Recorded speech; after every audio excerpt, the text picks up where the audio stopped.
যাতে এরকম নারীর একটি জন্ম নেয়, যেই নারীর মাধ্যমে যাতে ওই সংসারটা ভালো করে চলে, যাতে সমাজটাকেও যাতে চেঞ্জ করতে পারে।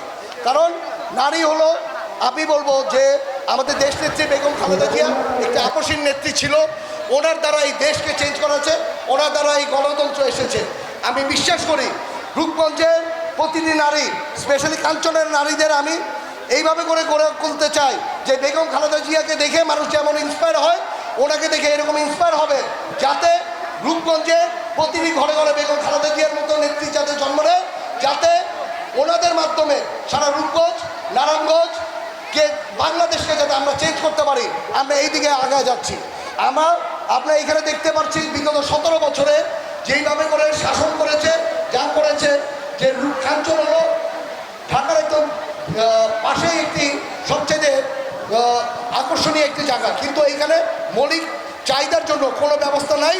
আপনার এখানে ঘর নাই, ঘরের জন্য ওরকম ড্রেনেজ সিস্টেম নাই, ওরকম স্কুল নাই, কলেজ নাই, কোনো কিছুই নেই।